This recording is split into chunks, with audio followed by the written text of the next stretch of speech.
Buongiorno, buongiorno. Il femminicidio di Castelnuovo del Garda, si dovrebbe decidere oggi l'autopsia. L'avvocato del killer parla di un uomo sotto shock, ancora molta impressione nella comunità dove viveva questa donna che era stata sollecitata a lasciare quell'abitazione, invito che lei aveva respinto. Ma andiamo in diretta per tutti gli ultimi particolari da Valentina Visentina. A te Valentina.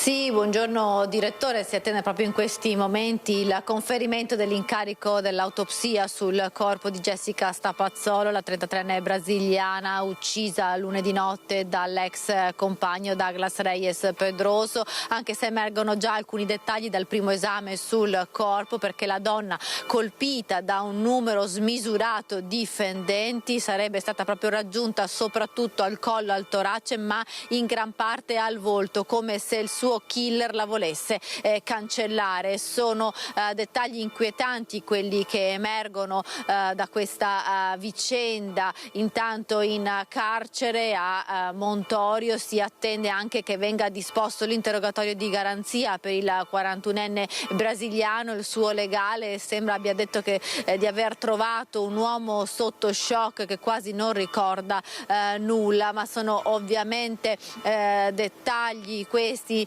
rispetto alla fine di Jessica Strapazzolo, che è stata uccisa lunedì notte. Il suo ultimo messaggio mandato dal cellulare risale a nella notte tra sabato e domenica, poi le 48 ore di buio fino al ritrovamento del cadavere. I carabinieri continuano ad indagare su dove Pedroso abbia tolto e disattivato il braccialetto elettronico, mentre il dispositivo che aveva Jessica per lanciare l'allarme è stato ritrovato nel Mantovano, nell'abitazione della madre della 33enne uccisa. La famiglia aveva più volte chiesto a Jessica di lasciare quell'uomo violento che la picchiava ripetutamente, ma lei era ritornata con lui. Lo ha detto anche la sorella di Jessica, che qualche giorno dopo Natale nel 2024 era stata anche lei vittima dell'uomo che aveva cercato di farle del male. Lei però era riuscita a scappare e così Douglas Reyes Pedroso aveva picchiato Jessica, che era finita in ospedale, e c'era stata anche una denuncia. Nonostante questa violenza lei però continuava a tornare dall'uomo, quindi insomma è una storia davvero di sofferenza quella della ragazza, che questa sera tra le altre cose verrà ricordata con una cerimonia proprio davanti al comune di Castelnuovo del Garda, dove è avvenuto l'ennesimo femminicidio. E ora la linea può tornare allo studio. Va bene, grazie molte Valentina Visentin. Quindi stasera il ricordo di Jessica Strapazzolo, l'ennesimo femminicidio. Pensate che sono 72 le donne assassinate dall'inizio dell'anno. E ancora una vicenda di molestie e minacce nei confronti di una donna, a poche ore da quanto è accaduto nel Veronese. Nel Padovano un uomo che ha minacciato di morte la ex e ha diffuso foto intime è stato allontanato e provvisto di braccialetto elettronico che nel caso della povera Jessica Strapazzolo non era stato efficace, perché il killer ce l'era sfilato. Non solo l'ha minacciata di morte in più occasioni, entrando nel giardino di casa sua in piena notte, ma la perseguitava, pedinandola e divulgando le sue foto intime ad altre persone. Un incubo quello vissuto da una donna padovana iniziato lo scorso marzo. I carabinieri di Limena per questo hanno disposto per l'ex compagno residente a Campodoro il divieto di avvicinamento ai luoghi frequentati dalla donna e l'applicazione del braccialetto elettronico. Per lui l'accusa di atti persecutori, violazione di domicilio, diffusione non consensuale di immagini sessuali e danni della ex. Dallo scorso marzo l'uomo infatti voleva ritornare con la donna e avrebbe avuto numerosi atteggiamenti persecutori nei suoi confronti, pretendendo di controllarle il cellulare, colpevolizzandola quando parlava con altri uomini, cercando con insistenza via messaggi informazioni su dove e con chi si trovasse.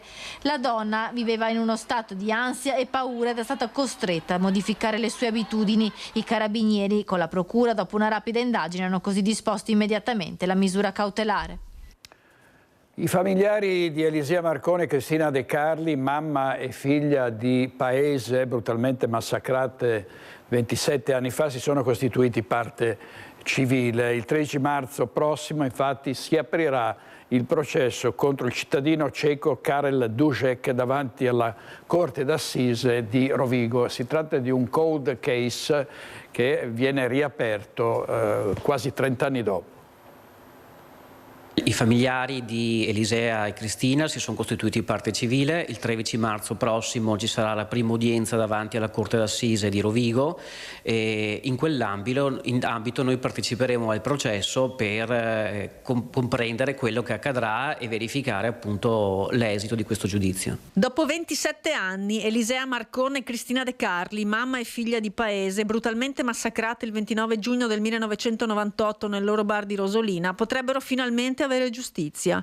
Grazie alle nuove tecnologie oggi disponibili, il DNA trovato sulla scena del crimine nel mozzicone di sigaretta dentro all'auto rubata è stato ufficialmente associato a Karel Dušek, un cittadino ceco che andrà a processo e che per anni è rimasto a piede libero perché venne accusato un suo omonimo del tutto estraneo alla vicenda.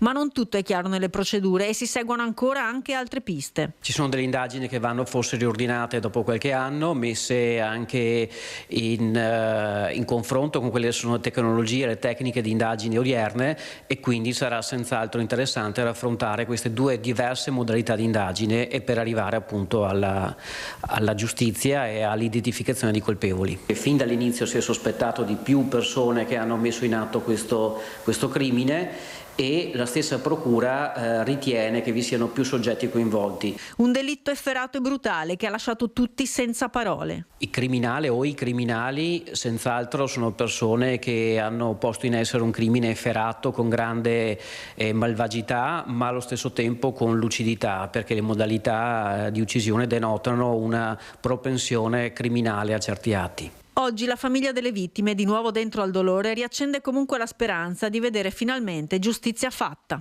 La famiglia ha preso l'ennesima apertura delle indagini con il dolore di rielaborare un lutto importante, ma anche con la speranza di giungere alla verità e alla giustizia. Servizio di Elena dal forno, passiamo ai furti, non possiamo farne a meno, ne parliamo tutti i giorni. A Grumolo delle Abadesse, furti in abitazione 30 in pochi mesi. Pensate qual è l'intensità di questo problema. Il sindaco Andrea Turetta potenzia i controlli, chiede la collaborazione dei cittadini e mette in campo una convenzione con i carabinieri in congedo che aiuteranno a prevenire e vigilare su queste razzie. Per noi ci sono Luisa Bertini e Simone Squarcina con il sindaco di Grumolo Andrea Turetta. Escalation di furti in abitazione qui a Grumolo delle Abadesse, siamo in compagnia con il sindaco Andrea Turetta perché se ne registrano una decina al mese, soprattutto negli ultimi periodi. Sì, diciamo che da fine primavera, inizi dell'estate fino a una quindicina di giorni fa abbiamo avuto circa 30-35 tentativi tra furti e tentativi di furto. Poi le cose lì subito dopo Ferragosto sembrava si fossero calmate, ma adesso negli ultimi decine di giorni ci sono stati 3 o 4 tentativi di furto con un paio andati a segno e anche in pieno giorno, quindi all'ora di pranzo e quindi sembra che le cose siano riprese. Siamo preoccupati perché adesso con il cambio dell'ora da legale a solare, come tutti gli anni, c'è una ripresa naturale, diciamo, dei furti in abitazione perché le persone sono al lavoro, perché il buio arriva prima e quindi noi ci stiamo organizzando tra i cittadini per cercare di sorvegliare, di segnalare, per collaborare con le forze dell'ordine e per segnalare eventuali movimenti sospetti o macchine sospette. Ecco, e tra l'altro voi metterete anche in campo una convenzione con i carabinieri in congedo. Sì, abbiamo preso spunto da una convenzione che ha fatto un comune qui del Vicentino con i carabinieri in congedo. Stiamo valutando naturalmente costi, date e opportunità e poi pensiamo di concluderla entro la metà di novembre per poi partire, diciamo, entro fine novembre anche noi con una sorveglianza che questo gruppo di carabinieri in congedo anche loro osservano e in collaborazione con le forze dell'ordine collaborano con le forze dell'ordine stesse per eventualmente segnalare movimenti sospetti, macchine sospette o tentativi di furto. Ecco, il periodo sarebbe tra novembre e dicembre, quindi quello prima del Natale, e gli orari sarebbero gli orari serali, diciamo dall'imbrunire in poi. Sì, diciamo che per scelta politica o per scelta amministrativa preferiamo in questo periodo, visto comunque anche le esperienze degli anni passati, concentrare diciamo, queste osservazioni del territorio, questa sorveglianza del territorio, chiamiamola così, nell'orario che va diciamo, dal crepuscolo fino all'ora di pranzo. Poi eventualmente con l'anno nuovo valuteremo insieme come amministrazione ma anche con i carabinieri in congedo per capire, per ampliare eventualmente gli orari e per fare magari anche dei servizi sulla tarda serata, prima nottata. Ecco, l'avete sentito, una situazione in escalation. Io ringrazio il sindaco per essere stato con noi. Grazie Luisa Bertini e Simone Squercina, in regia oggi Mattia Pizzaia e Tony Polla. Continuiamo con i furti, ce n'è stato un altro in una frazione di San Biagio di Callalta a Cavrie. C'è il rischio che entrano anche in pieno giorno e anche con i padroni dentro. Il signor Gaetano Ciaccia e la moglie stavano guardando la partita in TV quando i ladri si sono introdotti in casa loro. Quello è stato uno shock tremendo. Si può immaginare come resta una persona che a quell'ora neanche se lo immaginano. Non è un'ora tarda. Ancora non riesce a crederci, anche perché l'antifurto loro ce l'hanno e ogni sera lo attivano prima di andare a dormire. Ma stavolta non è bastato. Ha detto il brigadiere, l'allarme dovete attivarlo prima. I ladri hanno scelto di colpire nel tardo pomeriggio, entrando mentre moglie e marito erano in casa e puntando subito alle camere da letto. Hanno svuotato tutte dove si mettono anelli, che cose, ma erano vuoti per fortuna. Se non che mia moglie aveva messo in evidenza più o meno il suo orologio d'oro e quello l'hanno portato via. Poi qualche altra sciocchezza d'oro. Nemmeno i cartelli di allarme all'esterno della casa sono serviti a scoraggiarli. È già la seconda volta che succede. Solo 6 mesi fa avevano subito un furto simile, con le stesse modalità. Questa è la porta, la tapparella è quella era alzata, sollevata, e per fissare le tapparelle alte hanno messo dei rami di un cespuglio sagomate a cuneo per bloccare le tapparelle in modo che poi riuscissero a scappare liberamente. Per poi uscire dalla finestra con il bottino, seguendo un piano evidentemente ben studiato. Loro poi, quando sono entrati in questa camera, questa è la camera da letto nostra, hanno chiuso la porta dell'accesso alla camera, l'hanno chiusa a chiave e noi praticamente siamo rimasti di là, non potevamo entrare qua e hanno lavorato tranquillamente loro. Servizio di Nancy Galdi, ci sono cittadini che guardano in alto perché i ladri usano anche i droni per ispezionare le zone prima di fare i loro colpi, e invece ci sono zone in cui non ci sono droni ma parapendisti che ti arrivano sul tetto, e nei giardini i residenti di Semozzo sono molto arrabbiati. Andiamo da Federico Fusetti con Alessandro Costacurta per la parte tecnica. A te Federico. Sì, buongiorno direttore, come hai anticipato siamo in mezzo alla natura, come vedi dalle immagini di Alessandro Costacurta, siamo ai piedi del Grappa e qui sopra a decine passano spesso e atterrano anche in questi giardini delle abitazioni gli amanti del parapendio. Oggi no, perché è nuvoloso. Francesco Favero, la sua famiglia abita qui da generazioni, ma perché questi amanti del parapendio passano qui sopra e soprattutto a volte anche atterrano nel vostro giardino? In buona sostanza perché non rispettano le regole e quindi, non rispettando le regole né di altitudine né di divieti, automaticamente si trovano qui e poi sembra che questo sia un'attività molto amata ma deliberatamente non come si può dire, non normata sufficientemente a livello locale, in quanto anche a livello locale non ci sono un po' le mani legate, perché loro dicono che dipendono solo da ENAC, e quindi ENAC è a Venezia, e quindi qui siamo in una sorta di deregulation, ecco. A quanti metri dovrebbero volare i parapendio? Allora, il parapendio dovrebbe volare da un bosco, da un prato dove non è abitato, dovrebbe volare a 152 metri di altitudine minima, mentre se il luogo è abitato dovrebbe volare minimo a un'altitudine di 300 metri, motivo per cui non ci sarebbero la maggior parte di quelli che loro chiamano atterraggi di emergenza non sarebbero mai stati necessari se fossero veramente all'altezza esatto. Giusta. Qui avete allevamento di falchi, avete i galli cedroni, avete gli animali, avete i cani, ma che danno vi crea? Non è solo un fastidio, è anche un danno economico quello che creano questi amanti del parapendio. Negli anni hanno cercato di declassarlo a fastidio mio personale, motivo per cui pochi giorni fa è nato un comitato di cittadini del paese, in quanto non è un mio fastidio personale. A me personalmente mi creano, voglio tenere completamente separato quello che è la mia storia personale da quello che può essere le attività che farà poi in futuro il nuovo comitato. Però per tornare ai danni, i danni a me sono del 50% circa della produzione annua, con ripercussioni poi a lungo termine, per il fatto che animali che hanno una aspettativa di vita lunga hanno anche un'attesa per l'età riproduttiva molto lunga.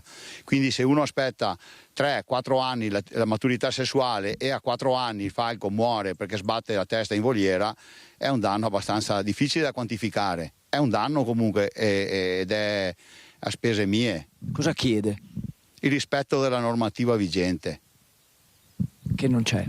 Assolutamente no. Direttore, guarda che parliamo, da quello che ho capito dai racconti del signor Favero, di decine di parapendio che passano ogni giorno, quindi non sono casi isolati.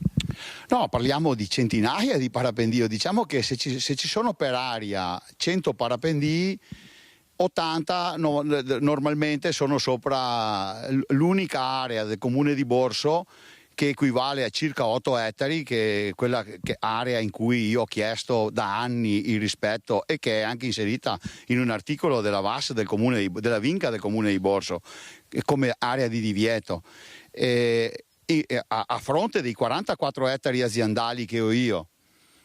Però sembra che questo non sia mai stato facile da far digerire a chi dirige e amministra queste persone col parapendio, ecco. Grazie a Francesco Favero, speriamo di avervi spiegato un po' la situazione, ci torneremo anche nei prossimi giorni. Direttore, io e Alessandro Costa Curta ti restituiamo la linea. Non sapevamo che ci fosse tutti questi parapendi e parapendisti che sorvolano, addirittura centinaia che sorvolano questa zona. È diventato un problema. A volte tra l'altro diamo notizie di parapendisti che si schiantano al suolo. È uno sport che comunque conta tantissimi appassionati. Adesso andiamo a Mira, perché oggi si ricordano i fratelli Mauro e Rosita Dal Corso, che si erano inabissati con la loro auto nel Sile, probabilmente con il cadavere della madre probabilmente era già morta. Andiamo da Ilaria Marchiori e la parte tecnica Edoardo Paris.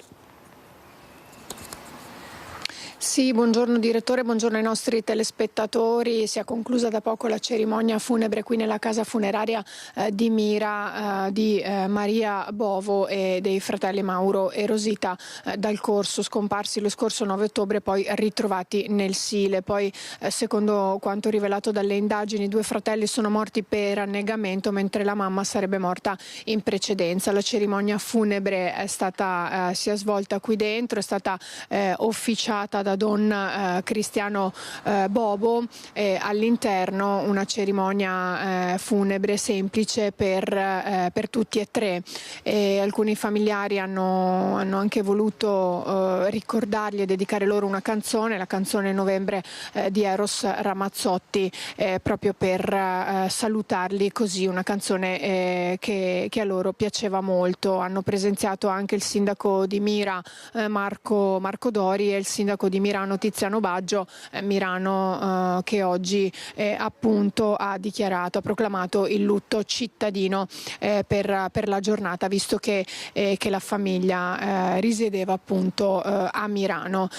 Quello che è successo, questa immensa tragedia, ha però riportato l'attenzione a quelle che sono le cure e soprattutto l'attenzione alle malattie mentali. Anche per questo i familiari hanno chiesto all'amministrazione comunale di Mirano di poterli aiutare lanciando una raccolta fondi per l'associazione Il Volo, che si occupa proprio di persone affette da malattie mentali.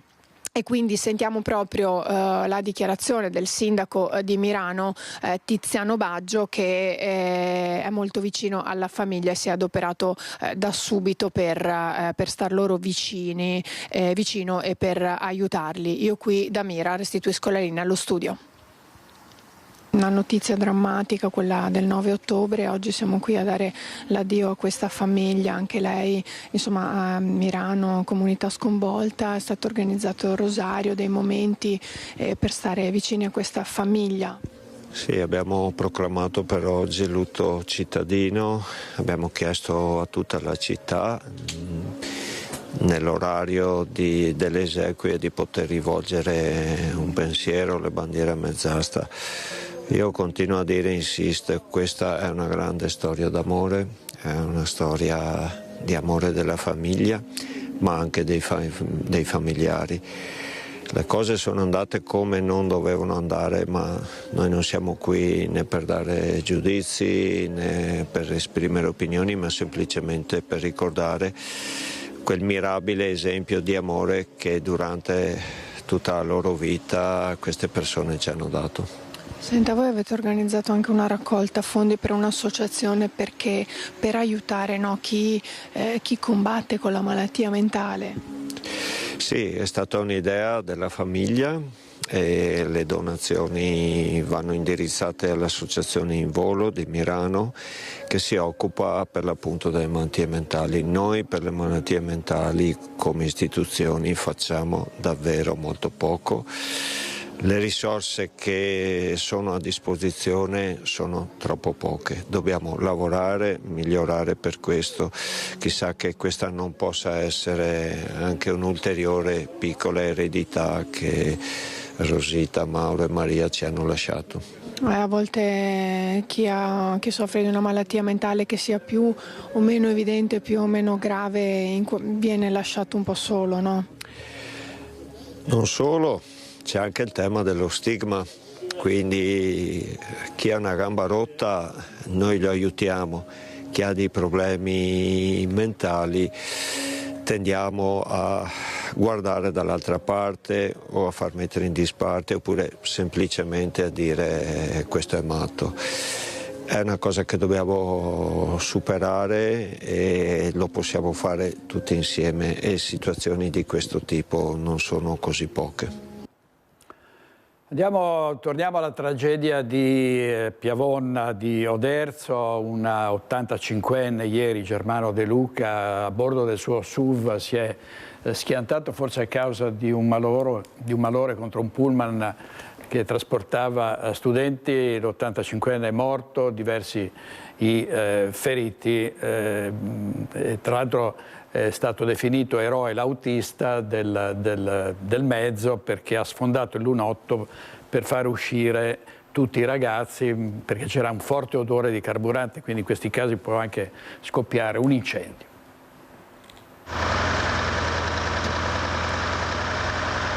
Uno della mia scuola ha rotto il lunotto posteriore dell'autobus, mentre ci sono stati altri automobilisti che si sono fermati per soccorrerci e aiutarci a uscire, che hanno rotto la parte apribile del tettuccio sopra e da là ci hanno aiutato anche loro a uscire. Sono le 7:30 del mattino, il bus partito da San Donà è diretto a Oderzo nella zona delle scuole. Ad un tratto in via Maggiore a Piavoni il SUV proveniente dal senso opposto di marcia comincia a sbandare, poi si schianta violentemente contro il mezzo a TVO che si adagia su di un fianco a lato del fossato. Nulla da fare per l'automobilista Germano De Luca, 85 anni, morto sul colpo. Forse a provocare il drammatico incidente un malore dell'anziano che stava guidando nonostante la patente gli fosse stata sospesa per mancanza dei requisiti.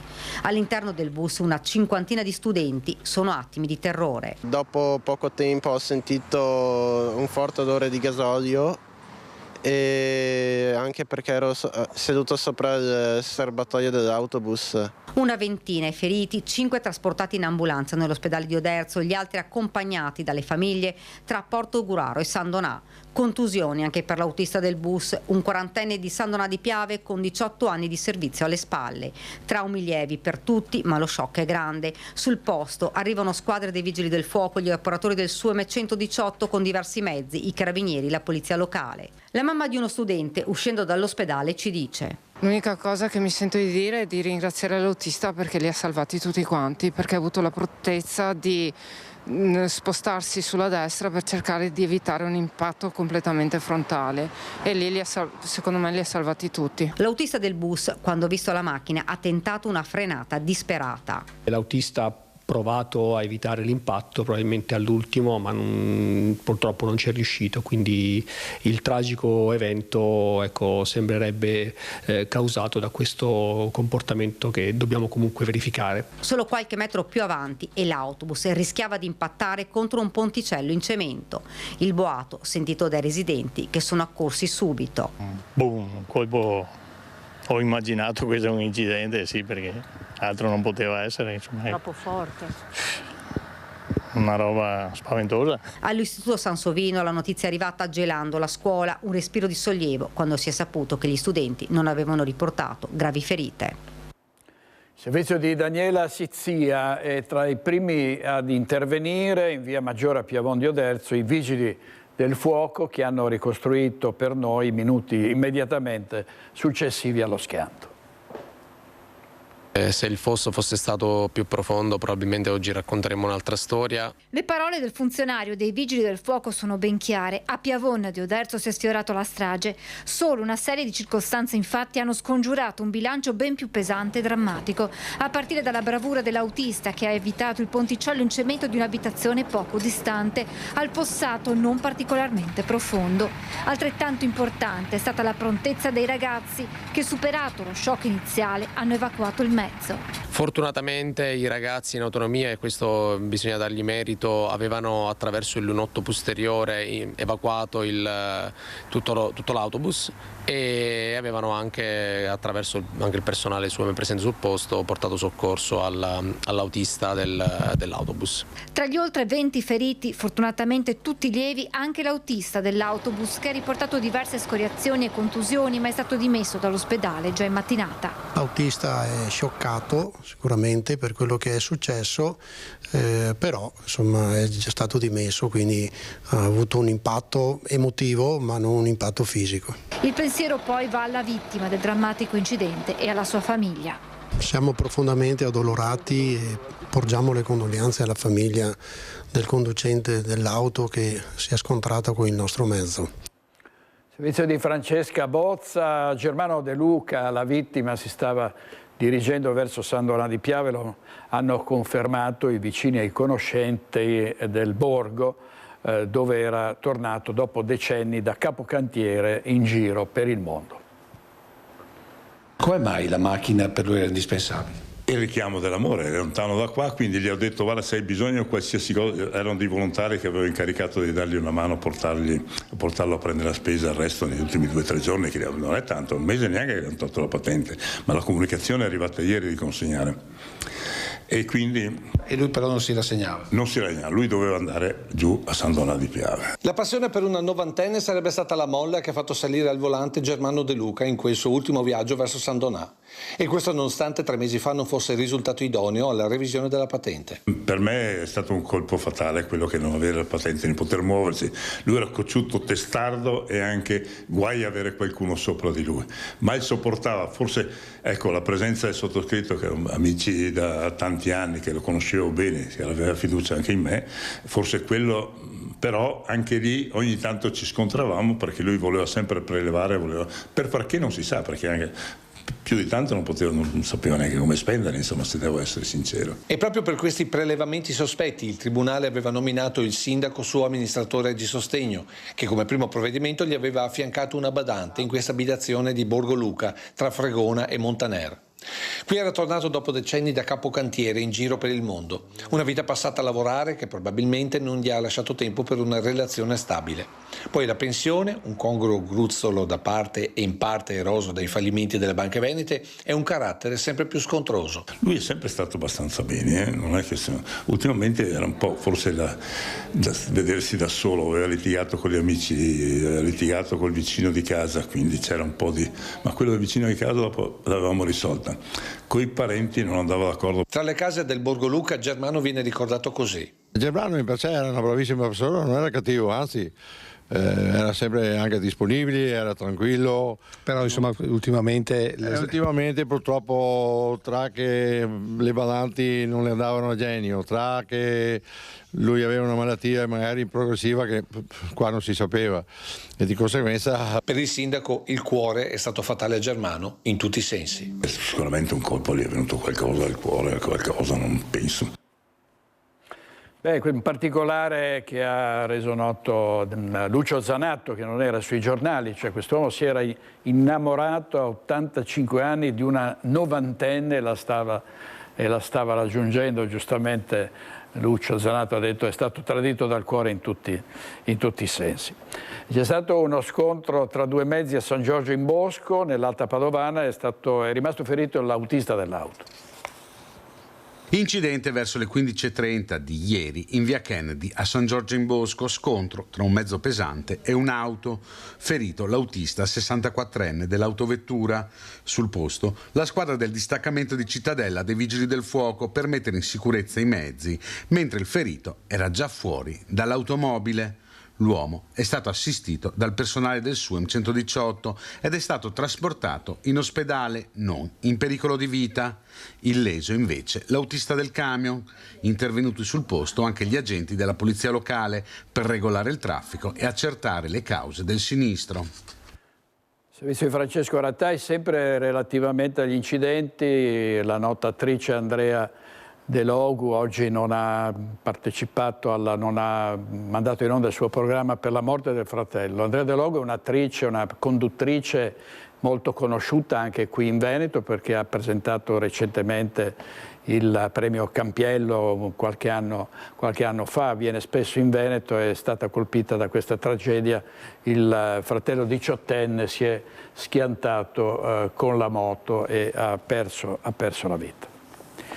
Identificato il responsabile dell'aggressione con lancio di bottiglia ad una giornalista della RAI avvenuta lo scorso settembre in stazione a Padova, è un minorenne con precedenti per spaccio. 17 anni appena e già molte segnalazioni per spaccio di droga. È stato individuato dalla squadra mobile di Padova il responsabile dell'aggressione della troupe RAI di Porta a Porta avvenuta nella sera del 20 settembre in stazione a Padova. È un minorenne marocchino arrivato in Italia da poco più di un anno e ospitato in una comunità per minori dalla quale si è allontanato oltre una ventina di volte, compresa la sera dell'aggressione ai giornalisti. Il questore di Padova, Marco Dorisio, ha disposto nei suoi confronti 4 provvedimenti: un divieto di accesso ai centri urbani di 5 anni, un DASPO Willy di 3 anni che vieta di frequentare locali pubblici, un DASPO urbano, un avviso orale. Il minorenne straniero aveva aggredito con lanci di sassi la giornalista della RAI mentre stava cercando informazioni in un bar della stazione di Padova, dove qualche giorno prima la titolare cinese era stata aggredita da un gruppo di baby bulle a cui aveva vietato di giocare con le slot machine. Quando nelle scorse ore il ragazzo è stato intercettato dai poliziotti padovani, aveva nel marsupio 4 pasticche di ecstasy. Allora, tra poche ore è la notte di Halloween e c'è stato a Padova un sequestro da parte delle Fiamme Gialle, la Guardia di Finanza. Gadget di Halloween non sicuri e prodotti cosmetici scaduti tra le migliaia di articoli sequestrati dalla Guardia di Finanza di Padova e di Cittadella in 3 attività commerciali della provincia. 8.000 prodotti a tema Halloween come giochi e casalinghi sono risultati sprovvisti degli standard di sicurezza necessari e senza etichetta. Oltre 1 migliaio di cosmetici invece risultati scaduti da oltre 7 anni e con all'interno molecole potenzialmente cancerogene. 148 kg di articoli pirotecnici custoditi illegalmente. Questo è il materiale recuperato dai finanzieri che in questi giorni che precedono il ponte di Ognissanti e le varie feste di Halloween hanno intensificato i controlli nelle attività commerciali del territorio per tutelare i consumatori da prodotti pericolosi e non a norma. I titolari delle 3 attività commerciali sono stati multati con sanzioni comprese tra i 24.000 e i 135.000 euro e segnalati al gruppo anticontraffazione e sicurezza del nucleo speciale beni e servizi della Guardia di Finanza. 1 migliaio di immagini pedopornografiche generate con l'intelligenza artificiale. La Polizia Postale di Venezia ha arrestato un 52enne residente in centro storico che attraverso software avanzati utilizzava corpi e facce di ragazzine minori e le spogliava tramite l'intelligenza artificiale. Il soggetto che abbiamo arrestato si era creato a livello domestico un proprio sistema di intelligenza artificiale, scaricando tutto da internet e acquistando del materiale informatico un po' più performante del normale. Circa 1 migliaio di foto pedopornografiche di ragazze minorenni spogliate dall'intelligenza artificiale trovate nel PC di un 52enne residente nel centro storico di Venezia. Aveva collezionato oltre 450.000 fotografie di minorenni trovate online e manipolate tramite avanzati modelli di intelligenza artificiale generativa, capaci di sintetizzare nuovi contenuti visivi rappresentanti minori in pose sessualmente esplicite. Personalizzando secondo le esigenze di questo soggetto, ha generato a sua volta 900 immagini di intelligenza artificiale rappresentanti ragazze minori anche in atti sessuali. L'uomo è stato intercettato poi e arrestato nell'ambito di un'indagine coordinata dalla Procura Lagunale e condotta dagli specialisti del Centro Operativo per la Sicurezza Cibernetica della Polizia Postale di Venezia. Tutto è nato dalla segnalazione giunta alle forze dell'ordine da un'organizzazione internazionale per la tutela di minori online sulla possibile detenzione da parte dell'indagato di materiale digitale legato allo sfruttamento sessuale minorile. Il sistema è in grado di generare in maniera automatizzata un numero illimitato di immagini, il che significa che il web non ovviamente di superficie, potrebbe essere costellato da sempre più immagini generate di questo tipo. Al momento non ci sono evidenze che il 52enne abbia diffuso in rete le immagini. A stupire sono le conoscenze informatiche dell'uomo che da solo si era procurato software e sistemi di intelligenza artificiale capaci di generare da fotografie reali immagini pedopornografiche difficili da distinguere dalla realtà. Una forma di protezione ovviamente può arrivare anche dagli sviluppatori. Di recente il garante della privacy ad esempio ha vietato l'utilizzo di app dedicate a spogliare sostanzialmente ragazze prese con immagini reali. Noi come Polizia Postale stiamo collaborando con l'Università Aldo Moro di Bari che sta sviluppando un tool per il riconoscimento automatico all'interno di quelli che sono i dispositivi sequestrati del materiale pedopornografico. L'intelligenza artificiale è un'opportunità, ma può essere anche molto pericolosa. Si possono manipolare le immagini. C'è lo scandalo delle attrici che sono state incollate, le loro facce sono state incollate a corpi in immagini pornografiche. Qui vediamo Paolo Bertolucci che sfotte Panatta con l'intelligenza artificiale per i suoi 75 anni. Ecco le ex con cui festeggia. E si vede Adriano Panatta che è un noto Tom Bird fan, circondato da anziane signore, però nello stesso momento, anzi proprio ieri, Adriano Panatta si è lamentato di altre manipolazioni delle sue immagini, ha denunciato la presenza di un finto Panatta, per cui, come sta accadendo troppo spesso, bisogna non credere a queste immagini che sono inventate di sana pianta, ma molto spesso è difficile distinguere il vero dal falso. Questo è il problema. problema. Andiamo avanti con la cronaca. Dopo l'aggressione mortale di sabato ai danni di un piccolo maltese, ora emerge un altro episodio che vedrebbe sempre protagonista il cane antidroga della polizia locale di Treviso. Il sindaco Conte dice: stiamo valutando anche questo episodio, Luke sarà sottoposto a verifiche da parte di veterinari comportamentali per accertarne l'idoneità al servizio. Sentiamo. Stiamo cercando di ricostruire le situazioni, perché adesso non vorrei che venisse sempre scaricata la colpa su Luke, che è un cane che da diversi anni svolge un ottimo lavoro a servizio della comunità. L'ultimo episodio che è successo è certamente brutto e su questo stiamo riflettendo. Se ci sono altri episodi io sono a disposizione. Il sindaco Conte torna sulla morte di Yoshi, il piccolo cane maltese di 5 anni aggredito e ucciso sabato pomeriggio da Luke, il cane antidroga della polizia locale, mentre stava passeggiando al guinzaglio con i suoi padroni nei pressi di Riviera Santa Margherita, Treviso. Ora emerge un'altra aggressione dello scorso dicembre che vedrebbe protagonista sempre Luca ai danni di un husky che quel pomeriggio stava passeggiando con la sua padrona 17enne e un'amica in centro a Treviso. L'animale non aveva riportato conseguenze, qualche ferita invece per la ragazza nel tentativo di dividerli. Una dinamica molto simile a quanto accaduto sabato con l'aggressione e la morte del piccolo maltese sotto gli occhi dei suoi padroni rimasti profondamente scioccati. Il proprietario, un avvocato 52enne della città che ripercorre quei momenti, è rimasto ferito ad una gamba quando ha cercato di salvare l'amato cagnolino. Al sindaco, che nelle ultime ore lo ha contattato scusandosi ripetutamente, ha ribadito come in entrambi gli episodi Luke non fosse al guinzaglio. Anche questo è un qualcosa che valuteremo e cercheremo di capire attraverso un'indagine anche interna, perché ho chiesto al comando di polizia locale di relazionarmi su quanto è successo e se ci sono anche altri episodi. Il primo cittadino ha ricordato come ogni settimana Luke venga sottoposto a corsi di aggiornamento con personale altamente specializzato, che sono sempre stati passati con ottimi risultati. Dopo l'episodio di sabato verranno effettuate nuove verifiche sul cane della locale, per capire se è ancora idoneo a questo tipo di servizio. Per noi l'obiettivo è quello che sia e ci sia la massima sicurezza nel servizio che svolgiamo. Io e la mia famiglia, dice ora il proprietario di Yoshi, provvederemo senz'altro ad agire per ottenere il risarcimento dei danni materiali, ma soprattutto morali patiti. E alla luce dell'aggressione al piccolo maltese, anche il legale che a dicembre aveva assistito i proprietari dell'husky è pronto a riprendere in mano le pratiche e a riaprire la questione. Servizio di Francesca Bozza. Adesso andiamo a Venezia perché c'è l'inaugurazione, l'apertura del ponte votivo per la festa di tutti i santi. In diretta Lorenzo Maier con Alberto Pivetta, il nostro operatore. A te Lorenzo. Buongiorno direttore, a te e ai nostri telespettatori. Sì, ci troviamo sul ponte che collega le fondamenta nuove all'ingresso principale e monumentale dell'isola di San Michele. Venezia oggi e per i prossimi giorni avrà un ponte in più di 400 metri, galleggiante, simile a quello uguale, anzi a quello che viene allestito in occasione della Salute del Redentore, più lungo questo perché sono 400 metri, quindi un percorso importante.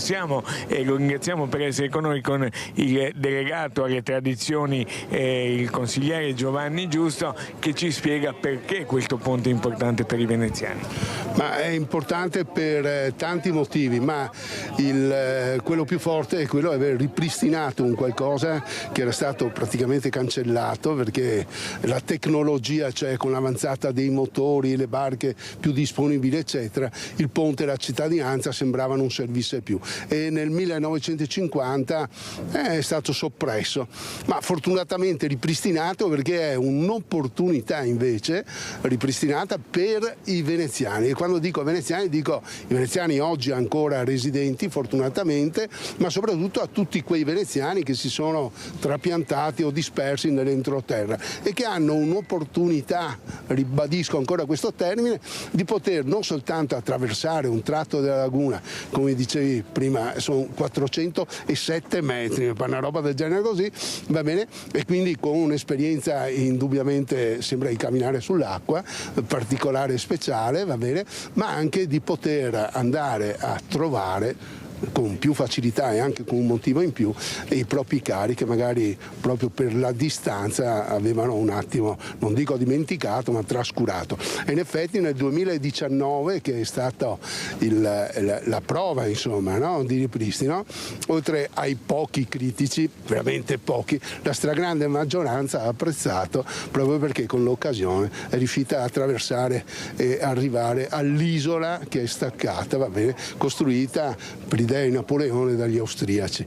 Ma è poi anche affascinante andare a dare lettura al ponte, perché non è che è stato scelto un punto e via attraversato l'acqua e collegato con l'isola, no, perché quella che vediamo è l'unico ingresso principale, chiamato così, ma l'unico ingresso all'isola, perché una volta si accedeva via acqua e questo è l'ingresso, studiato proprio per andare a realizzare il ponte che una volta veniva fatto con le peate, imbarcazioni più grandi da trasporto veneziane, che venivano praticamente attraccate l'una all'altra, fatto praticamente attraversare questo tratto d'acqua, e solo con un paiolato i veneziani potevano camminare. Però attenzione, perché questa linea retta, passata la porta d'ingresso principale, si collega con il viale interno che porta direttamente alla chiesa, quindi nulla è fatto a caso ed è un qualcosa di speciale e fantastico. Quindi c'è sicuramente l'opportunità per andare a trovare i propri cari in modo diverso, senza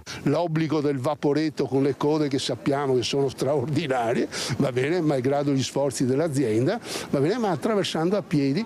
E in più anche magari prima di entrare, per dirvi, ci sono tantissime particolarità che adesso magari non le raccontiamo tutte, ma quella più evidente è di guardare con un occhio un po' più visile la muratura. Ecco, non è muratura veneziana, non ci sono le fughe di Malta, i mattoni sono connessi l'uno all'altro perché abbiamo all'epoca importato una tecnica di costruzione austriaca dove vedeva il mattone praticamente che aveva degli spazi interni concavi, va bene, dove veniva raccolta la malta e il mattone sembra soltanto sovrapposto uno all'altro, e anche questo è straordinario da scoprire se già non lo conoscevamo. E poi l'isola intera. Poi ricordiamo, direttore, che questo ponte sarà gestito fino a domenica 9 e l'accesso sarà riservato ai veneziani e ai possessori di Venezia Unica nei primi 2 giorni, ovvero per la festa di Ogni Santi e la commemorazione dei defunti, questo per contingentare un po' l'accesso che si preannuncia molto molto numeroso, cospicuo, e poi tutti comunque potranno dopo il 2 novembre attraversare questo ponte. Il passaggio è gratuito, ovviamente, lo vogliamo ribadire. Se non avete domande dallo studio vi restituiamo la linea. Grazie Lorenzo, grazie Giovanni Giusto, che ha migliaia di follower sui social, perché lui posta delle sue spiegazioni sulle parole veneziane, sulla storia di Venezia, davvero con una rubrica molto seguita.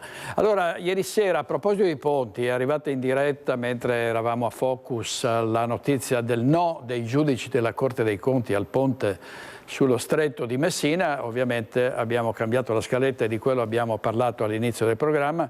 Sentiamo cosa ha detto tra gli altri ospiti Maria Elena Martinez di Alleanza Verdi Sinistra Europa Verde. Tutto deve sicuramente accettare quelle che sono le posizioni di un organo che è indipendente da quello che è il potere politico e che quindi svolge le sue funzioni di controllo, che è giusto che ci siano, perché se noi siamo in una democrazia è grazie al fatto che ci sono dei poteri che si equilibrano non rendendoci i sudditi di nessuno. Quindi come c'è il potere dell'informazione, così c'è quello giudiziario, così c'è quello politico, legislativo, ed è giusto che sia così. Quindi con molta serenità, come diceva prima la candidata del PD, insomma mi sembra una posizione di equilibrio che bisogna avere. Cioè, io sono un medico, in qualità di medico capita, personalmente a oggi per fortuna non mi è ancora successo, però può capitare che qualcuno ti ponga in causa, fa parte del mestiere, immagino. Poi se uno ha fatto tutto correttamente avrà i luoghi opportuni in cui dire la propria posizione, insomma. Quindi mi sembra bisogna avere un atteggiamento di serenità. Così la Martinez, invece il governo ha reagito in maniera molto vivace, Salvini e la Meloni soprattutto hanno detto questa è ancora una volta la dimostrazione che il potere giudiziario vuole fermare gli obiettivi dell'esecutivo. Allora vediamo la politica regionale del Veneto in vista delle elezioni del 23 e 24 novembre, si sta surriscaldando il clima, ieri un attacco è arrivato da Flavio Tosi sulla sanità, vediamo. La sanità del Veneto resta un'eccellenza grazie ai medici, agli infermieri, agli operatori, a tutto il personale che risponde alle esigenze dei cittadini senza guardare a orari, paghe e organici. Ma c'è un ma, ed è un ma grande così. È quello delle liste d'attesa che in tutta la regione costringono i veneti ad aspettare mesi, a volte anni, una prestazione che non arriva mai. La bacchettata giunge a chi organizza la sanità in Veneto proprio dagli alleati di governo. Delle criticità ci sono rispetto a grandi eccellenze, quando sono la grande interventistica, l'emergenza urgenza, insomma, quando c'è la fase acuta il Veneto risponde benissimo, sulle liste d'attesa battiamo in testa. La gente aspetta, telefona e spera, però quando non ci sono date, quando non ci sono risposte alle domande dei cittadini, l'unica soluzione è andare privatamente, per chi può permetterselo. Un dato. La Regione Veneto, la sanità regionale pubblica veneta cuba 12 miliardi. I veneti nel 2024 hanno speso di tasca loro 3,9 miliardi per prestazioni privatistiche. Quindi è chiaro che c'è anche chi lo sceglie perché ha la possibilità, ma molti sono quelli che non trovando in tempo utile la prestazione nel pubblico se la pagano. Questo non è ammissibile.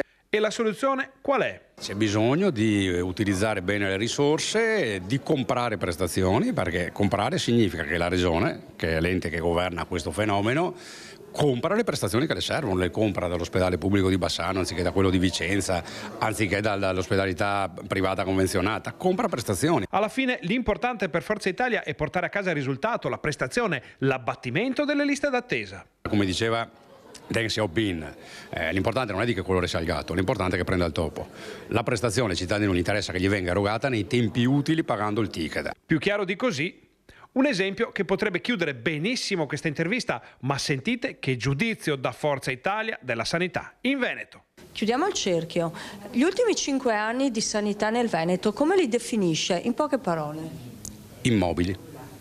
Nel senso che la Regione, che ha competenza già adesso, al di là dell'autonomia che arriverà prima o poi, la Regione ha competenza esclusiva in materia di organizzazione sociosanitaria. In materia di organizzazione sociosanitaria la Regione Veneto negli ultimi 5 anni non ha riorganizzato, non ha programmato, non ha fatto grandi realizzazioni e quindi siamo rimasti fermi.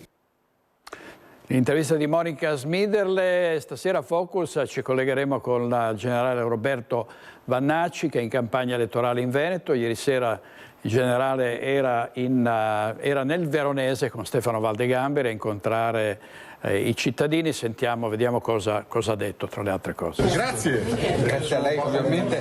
Io non condivido niente di quello che dice, però ma a me fa piacere che lei sia qua, eventualmente se ha qualche cosa da argomentare. Io sono no, è la vostra serata, anche la sua, non condivido nulla, però vi lascio. Grazie lo stesso, buona serata. È il succo della democrazia? Certo. Ci mancherebbe. Noi siamo per la democrazia. Siamo tutti toscani!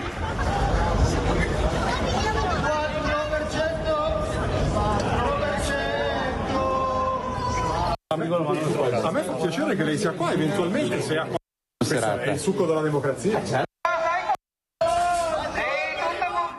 Questo era un servizio che si ripeteva, qualche battuta di Vannacci, poi manifestazioni degli anti-Vannacci all'esterno. Adesso tra poco avremo Giuseppe Pietrobelli, giornalista, scrittore, con un libro bomba sulle Olimpiadi invernali che partiranno nel prossimo febbraio, e si parlerà di sciacalli finanziari, ma vediamo anche gli sciacalli veri e propri con Marta Marangon. A te Marta. Sì, buongiorno direttore, a te e ai telespettatori che ci stanno seguendo. Sì, stavolta parliamo davvero di sciacalli veri e propri, sciacalli dorati che hanno fatto la loro scomparsa in questo terreno. Siamo a Vittorio Veneto, nella strada che porta da Serravalle a Santa Augusta. Qui nel terreno della famiglia Battistuzzi sono installate delle fototrappole e questa notte è stata fatta questa scoperta, perché sono stati avvistati e ripresi questi due animali, credo li stiate vedendo nelle immagini. In un primo momento che fossero dei lupi, quindi c'è stato anche abbastanza timore, poi in realtà gli esperti hanno confermato che si tratta di sciacalli dorati. Qui con me Vito Battistuzzi, quindi una sorpresa che vi ha lasciato davvero a bocca aperta, quella che avete visto stamattina. Sì, buongiorno a tutti. Sì, effettivamente sì, come quasi tutte le mattine troviamo qualche sorpresa di qualche animale, dai cinghiali a cervi, a caprioli, tassi e volpi, ma questa mattina è stata un filmato ben diverso dal solito. Al momento pensavamo fossero due lupi, quindi ci siamo anche un po' allarmati e preoccupati. Poi zoomando un po' le immagini e facendole vedere a degli esperti, appunto ci hanno detto che erano una coppia di sciacalli dorati.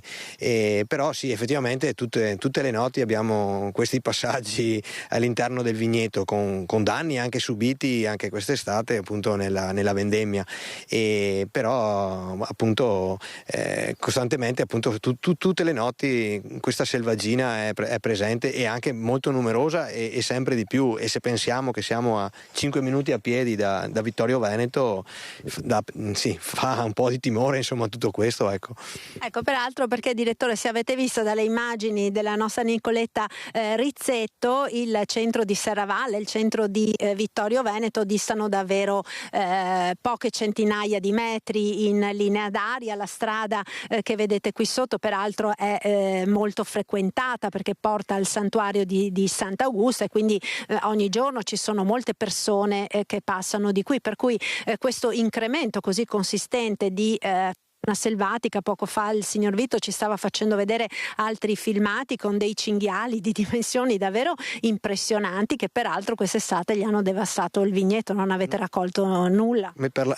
Sì, esatto, per la metà del raccolto appunto è andato perso, insomma. Ecco, sì, come diceva appunto questa strada è parecchio frequentata perché è una strada che porta appunto al santuario di Santa Augusta, e quindi tutti i giorni, ma soprattutto nel fine settimana, parecchia gente a piedi, in bicicletta. E tra l'altro ci tengo anche a precisare anche di notte, perché appunto su nel santuario c'è anche un ristorante che appunto è aperto anche di sera, quindi a volte anche alle 11, mezzanotte, gente che scende a piedi perché non è possibile raggiungerlo in altro modo se non a piedi o in bicicletta. Quindi secondo me anche magari forse anche pericoloso con questi animali che girano di notte scendere a piedi appunto per questa strada, ecco, e è molto molto molto trafficata, sì, esatto. Ecco, lo ricordiamo comunque che a quanto ci confermano gli esperti, lo sciacallo dorato non è pericoloso per l'uomo, non si sono mai verificati casi di attacco all'uomo. Può essere che in qualche raro caso ci sia qualche rischio per gli animali domestici, magari per cagnolini di piccola taglia. In questo vi siete già attrezzati comunque da tempo? Sì, questo da parecchio tempo, perché qui le abbiamo sempre convissuto con le volpi, quindi per quanto riguarda gli animali domestici e galline c'è sempre stato questo problema da sempre. Quindi, ma poi con le cronache degli ultimi anni, insomma, considerando i lupi, ce li aspettiamo prima o poi che arrivino.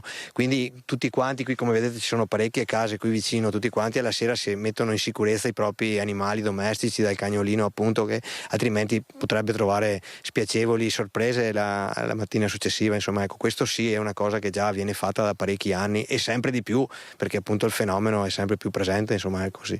Ecco, un'ultima raccomandazione che viene fatta dalle autorità, oltre a quella naturalmente di mettere in sicurezza soprattutto di notte i propri animali domestici, c'è anche quella di evitare di lasciare il cibo degli animali all'aperto, il cibo del cane, la ciotola del gatto, proprio perché il cibo, in particolare nel caso dello sciacallo, ma non solo, potrebbe attirarli vicino alle case. Questo naturalmente è meglio evitarlo. Da Vittorio Veneto quindi è tutto, restituisco la linea allo studio.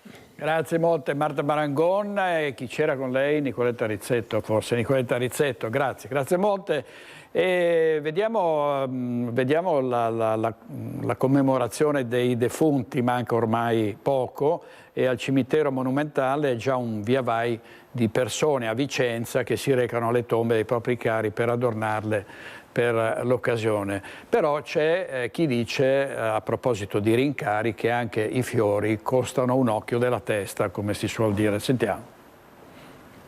Ho visto un aumento dei costi, questo sì, devo dirlo, rispetto all'anno scorso per me i costi sono aumentati dei fiori. Che segnale è? È un brutto segnale, perché i fiori che aumentano non è un bel segnale, lo vedo un segnale brutto e anche poco delicato, come gli aumenti del pane, per dire, o delle cose primarie. Sono aumenti che secondo me fanno male, non ci dovrebbero essere. Noi abbiamo avuto dei rincari che sfiorano circa il 10% rispetto allo scorso anno e come azienda non abbiamo fatto nessun rincaro al cliente, proprio per poter permettere al cliente di ricordare gli avi e rispettare la tradizione appunto della festa di Ognissanti. Forse lievemente aumentato come prezzo, sì. Soprattutto magari sotto l'evento, senz'altro. Ecco, però si farà comunque?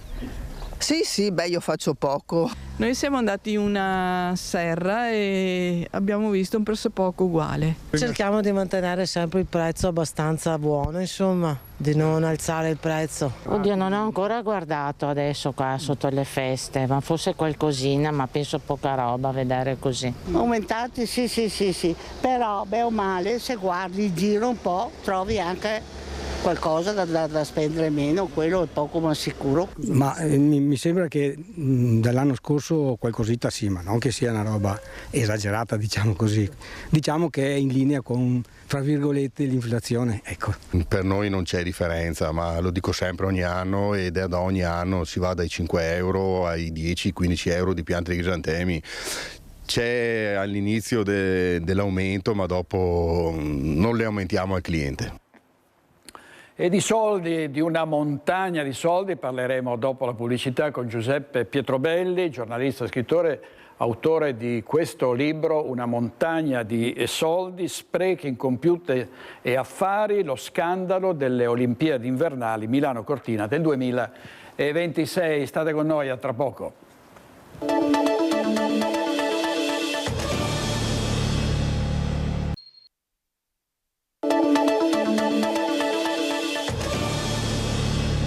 Di nuovo in diretta con Focus TG, io ho avuto la fortuna di dirigere il Gazzettino per alcuni anni con dei grandissimi giornalisti e parliamo di giornalisti e di giornalisti di inchiesta. Una punta di diamante era Giuseppe Pietrobelli, giornalista, scrittore, oggi collaboratore del Fatto Quotidiano, autore di questo libro Una montagna di soldi, se ne parlerà moltissimo, Una montagna di soldi con sprechi incompiute e affari, lo scandalo delle Olimpiadi invernali Milano-Cortina 2026, prefazione di Gianni Barbacetto, pubblicato da Paper First.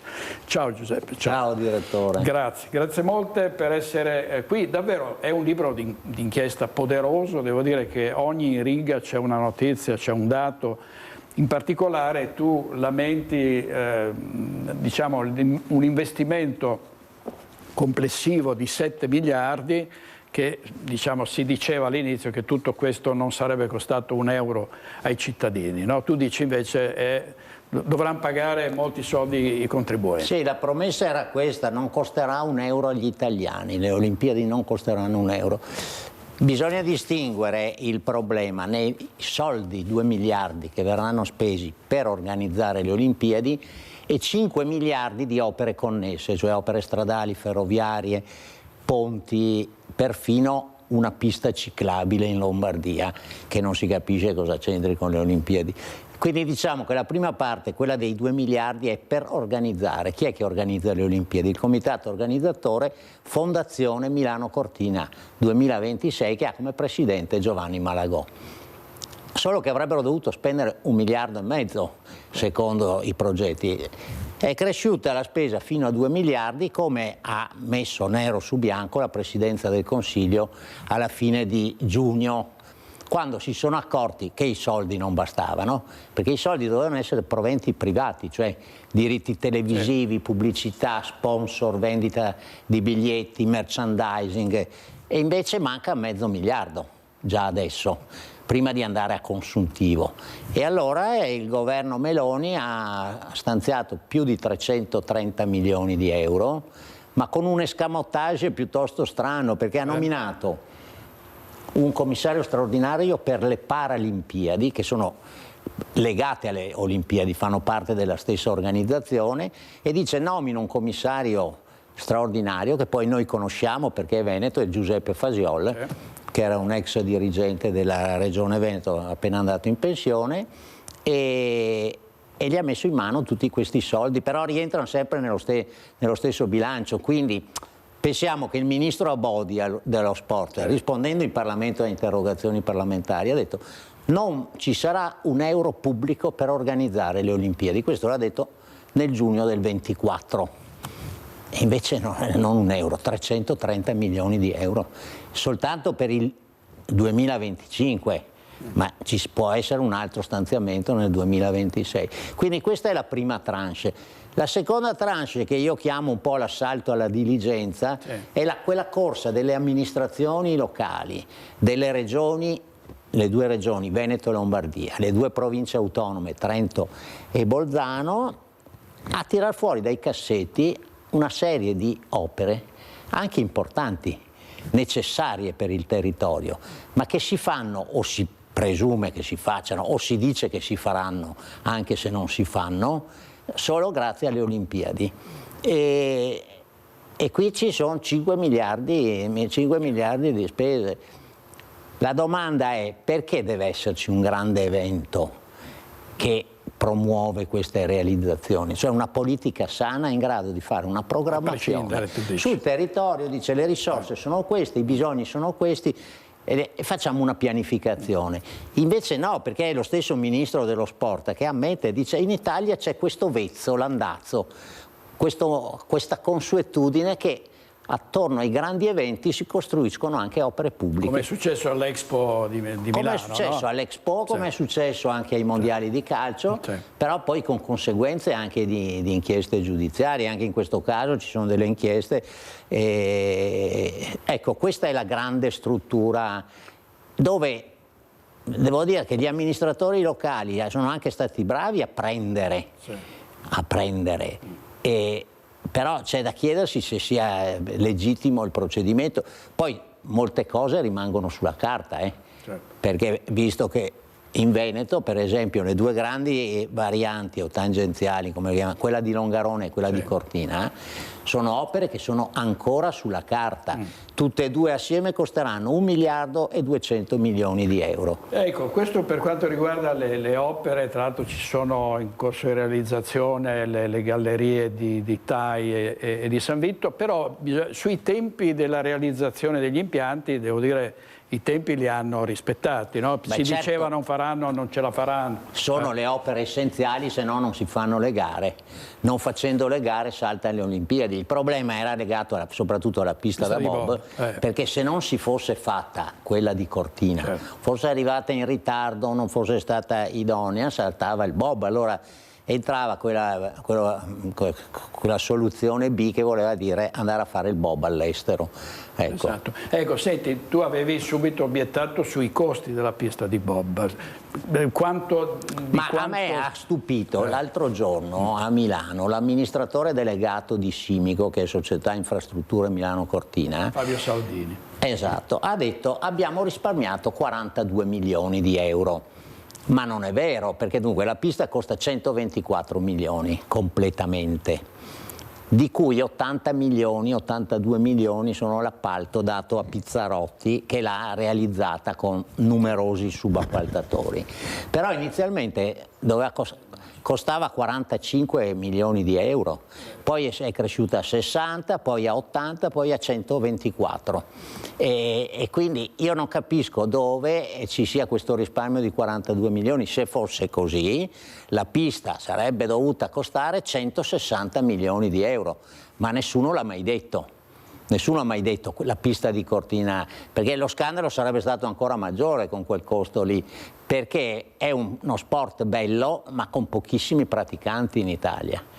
Vorremmo vedere delle immagini della pista di bob. Tu osservi tra l'altro che tutto questo investimento per poi essere utilizzata da un drappello di atleti. È proprio così o sarà come dice la fondazione invece meta di atleti da tutto il mondo? Questa cosa fu detta anche in occasione di Torino 2006, perché fecero una pista da bob nuova a Cesana Pariol, che è vicino a Torino. È rimasta funzionante per 4-5 anni, poi era troppo esposta al sole, non c'erano pratiche, non c'erano gare, eccetera, l'hanno chiusa e là è un monumento allo spreco. Infatti si era proposto di farle lì le gare, no? Esatto, hanno cercato di rifarle lì, ma poi sarebbe costato molto, eccetera. Ma è la stessa promessa fatta allora, viene fatta adesso, dice funzionerà. Sai quanto costa far funzionare la pista da bob? Costa almeno 1.300.000 euro all'anno tra spese di energia eccetera. È stata pianificata una perdita secca ogni anno di 650.000 euro che proiettata nei 20 anni di durata di vita della pista fa 12 milioni di euro a carico del comune di Cortina. E questo nonostante ci sia un finanziamento di 100.000 euro all'anno da parte della FISI, la Federazione degli Sport Invernali, è prevista questa con un paradosso, che la relazione che indica queste cifre consiglia che cosa al comune per far fronte alle spese? Di affittare alcuni appartamenti, quindi fare l'affittacamere o fare il gestore di B&B in modo da avere quegli introiti, perché a Cortina si paga per andare a fare le vacanze per sé.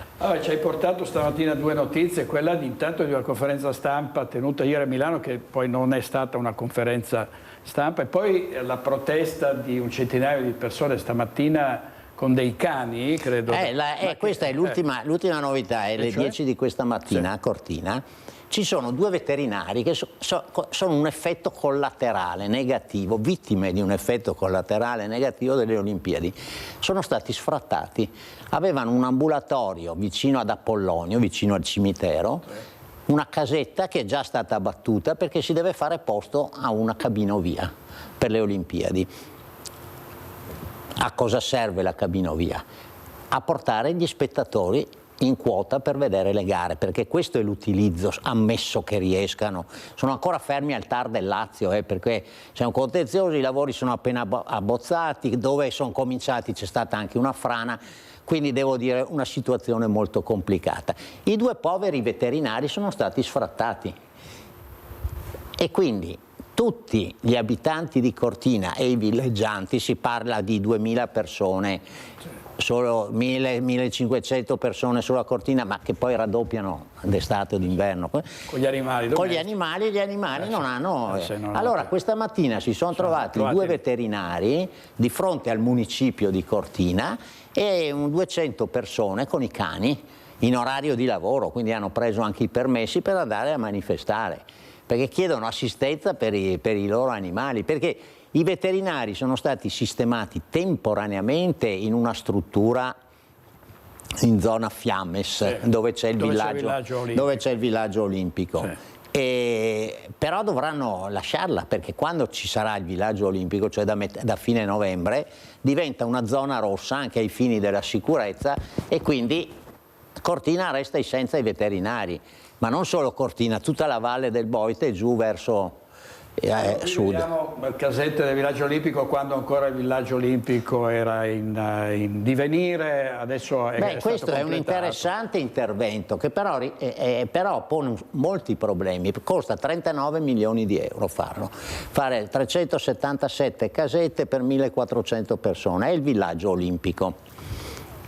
Le casette sono partite dalla Brianza, hanno fatto tutta l'autostrada, sono salite fino a Ponte nelle Alpi e da lì Longarone fino a Cortina, in andata. 4 casette ogni notte con 2 bilici, interrotta la circolazione. Io mi sono trovato la sera in macchina che non passavo perché c'era il trasporto delle torneranno indietro per la stessa strada. Allora hanno speso 39 milioni di euro, poi hanno dovuto prendere tutta la ghiaia per fare il sedime, per sistemarle. Dove sono andate a prenderle? Ad Auronzo.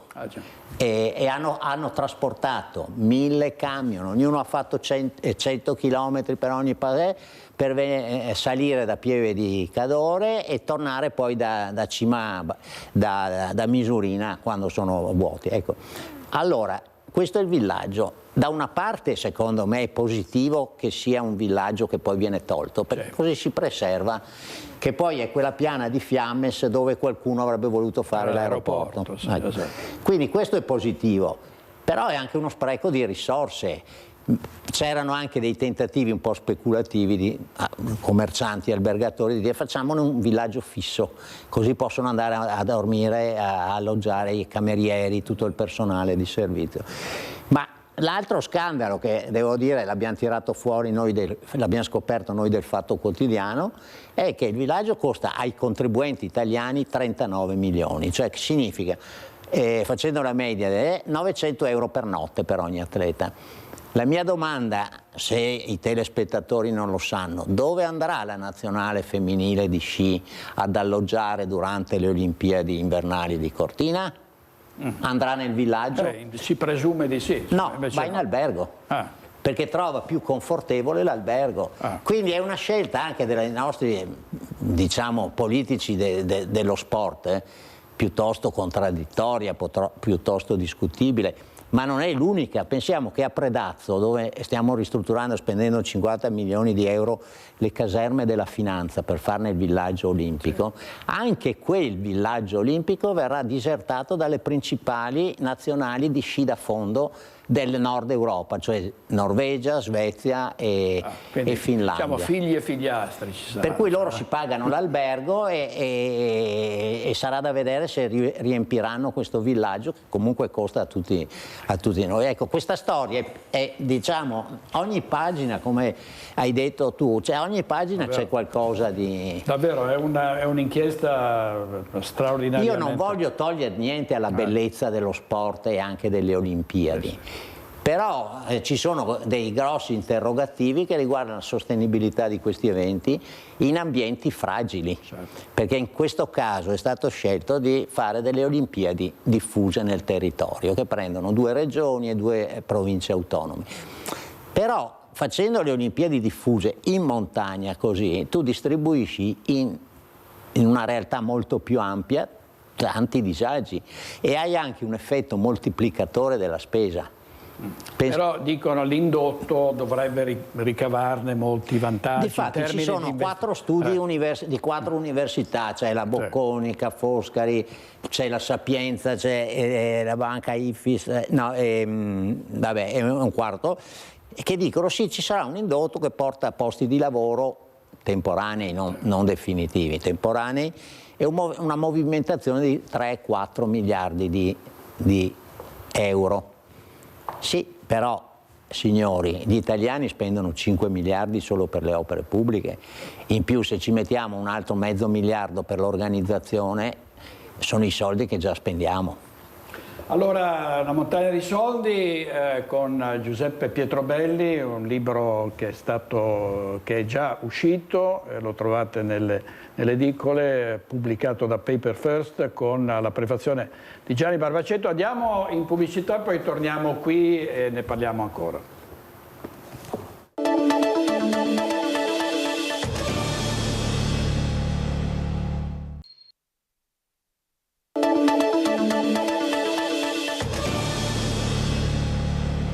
Di nuovo in diretta con il nuovo libro di Giuseppe Pietrobelli, Una montagna di soldi, sprechi, incompiute affari, lo scandalo delle Olimpiadi invernali Milano Cortina 2026, prefazione di Gianni Barbacetto, pubblicato da Paper First. Senti, una cosa mi ha fatto sorridere, però.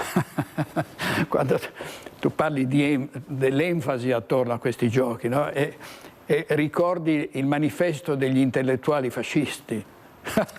Cioè devo dire che questo libro si apre spirito italiano con quello che io chiamo uno scoop storico, perché Fondazione Milano Cortina, presentando proprio al CIO in India alle sessioni del Comitato Olimpico Internazionale, dice: noi saremo l'espressione dello spirito italiano, queste Olimpiadi mostreranno il meglio dello spirito italiano. Tipo l'Istituto Luce, diciamo, no? Io siccome ho una certa età mi sono laureato in filosofia, tra l'altro la mia tesi di laurea era su Giovanni Gentile, che era l'ideologo del fascismo, ministro della cultura, eccetera. Questa frase mi suonava.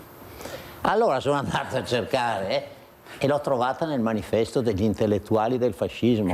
Cioè è stata ripresa, è una cosa che io non capisco, io credo che sia dettata da non conoscenza, credo, perché pensare che ha un accostamento volutamente identico mi sembra davvero una provocazione di tipo politico, ideologico sorprendente. Perché il manifesto degli intellettuali del fascismo, pubblicato nel 1925, dice: il fascismo è la sintesi dello spirito italiano, è quasi la stessa espressione. Poi uno spirito italiano che nasce dal passato ma che guarda al futuro e parla a tutte le nazioni, ha un significato per tutte le nazioni. Beh, quella lì è poi stata la base del ventennio. No, è l'anno delle leggi fascistissime, non è che fosse soltanto un'enunciazione. Dopo c'erano 250 intellettuali che hanno messo la loro firma e all'epoca Benedetto Croce fece un antimanifesto, il contromanifesto, che doveva essere quello liberale, eccetera.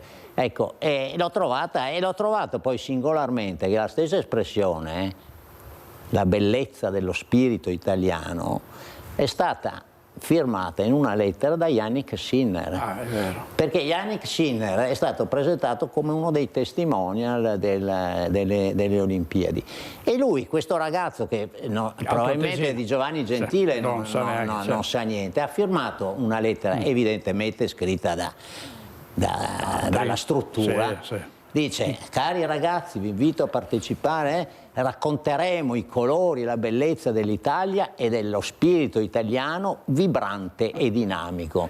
Con amicizia, Yannick. Sono tipo i tempi dei Balilla e delle giovani italiane. Forse è il più importante tennista, sportivo italiano in questo momento. Anche se, guarda, io vado in Valpusteria da molti anni. Quando vedo gli abitanti di quei luoghi e vedo come si vestono durante le loro festività, le bandiere austriache, insomma, mi chiedo se siano veramente italiani. Sono italiani per consuetudine, per questioni di confini e di quanto è avvenuto dopo la guerra. Però lo spirito italiano, loro hanno uno spirito austriaco, c'è niente da fare. Infatti non è che siano in grande sintonia con lì, ma questa, diciamo, nota a margine. Senti Beppe, un'ultima cosa perché poi dobbiamo chiudere. La Corte dei Conti è intervenuta bloccando, diciamo, per ora il ponte sullo Stretto. C'è stato un intervento sulle Olimpiadi preventivo? Cioè, qualcuno ha obiettato? Ci sono state delle segnalazioni da parte della Corte dei Conti del Veneto, che ha cominciato ancora 3 anni fa a dire: attenzione, perché c'è una congerie di società, sovrapposizioni di competenze, c'è un po' il caos attorno alla gestione delle Olimpiadi, e questo fu un primo alert che venne dato. Ma adesso comincia ad esserci una concreta preoccupazione sui bilanci. È questo che la Corte dei Conti proprio prima dell'estate ha scritto nero su bianco, dice attenti, ma perché? Perché se Fondazione Milano Cortina producesse un passivo, chi lo paga? Lo pagano gli enti che hanno messo fideiussioni e garanzie, e questi enti sono Regione Veneto, Regione Lombardia, Trentino, provincia di Trento e provincia di Bolzano. Pensiamo che la Regione Veneto ha già accantonato in un settore di bilancio più di 100 milioni di euro a garanzia, sperando che non debba attingere a quella fonte, ma se ci fosse un passivo dovrebbe attingere lì per far fronte ai debiti delle Olimpiadi. Beppe, grazie molte, davvero è un libro, un'inchiesta straordinaria, una montagna di soldi, pubblicato da Paper First, è già in edicola sulle Olimpiadi invernali di Milano Cortina. Beppe, grazie, buon lavoro. Chiudiamo con gli ospiti di Focus questa sera: Claudio Beltramello, Fabio Chies, Gian Antonio Darè, Yuri Dorian Gray, Matteo Gasparotto, Annalisa Nalin, Guido Rizzo e il generale Roberto Vannacci. Grazie a tutti, buona giornata, arrivederci.